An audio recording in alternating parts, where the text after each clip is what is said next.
अर्ध्यावरती डाव मोडला अधुरी एक कहाणी। नेपाळपासून अमेरिकेपर्यंत फुललेली आणि मन हेलावून सोडणाऱ्या सृजना आणि विवेकची प्रेम कहाणी।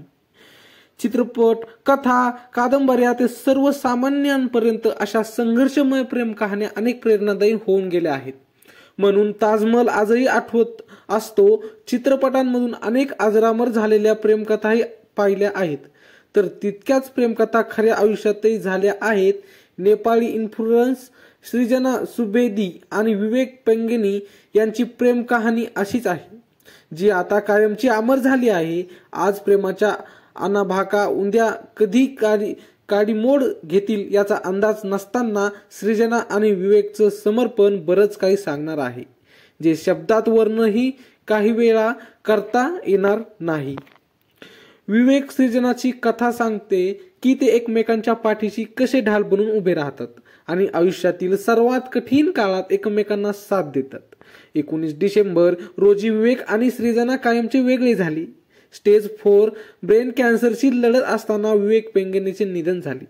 कॅन्सरची लढाई आणि त्यांच्या आयुष्यातील हे चढ उतार आणि कठीण दिवस पत्नी सृजनाने काही व्हिडिओमध्ये दाखवून दिलं असून जे हृदय पिळवून टाकणारे आहे। दोघांनी मिळून कॅन्सरला हरवण्याचा निर्धार केला। विवेकचा ब्रेन कॅन्सर स्टेज 1 मध्येच आढळून आला होता, पण तेव्हापासूनच सृजना त्यांच्यासोबत नेहमी ढाल बनून हजर होती।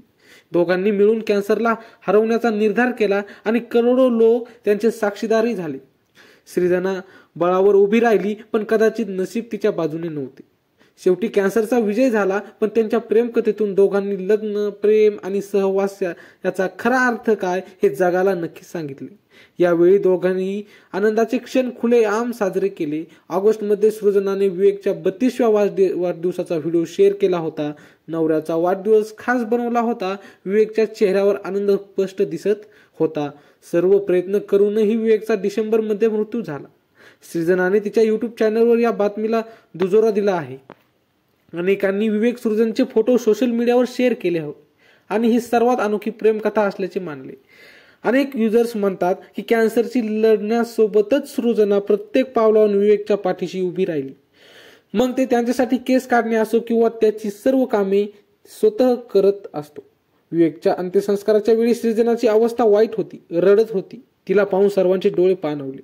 त्यांची प्रेमकथा खरोखरच निष्ठा आणि समर्पणाचे उदाहरण आहे। त्यामुळेच विवेक सृजना सोशल मीडियावर सातत्याने व्हायरल होत आहेत। त्याचा एकत्र प्रवास आता संपला असेल, परंतु त्यांची प्रेमकथा नेहमीच लोकांना प्रेमाची शक्ती आणि सहवासाचा अर्थ शिकवेल आणि प्रेरित करेल। तर मित्रांनो, व्हिडिओ आवडला असेल तर एक लाईक नक्की करा आणि असेच आमचे नवनवीन व्हिडिओ पाहण्यासाठी चॅनलला सबस्क्राईब नक्की करा। भेटूया पुढच्या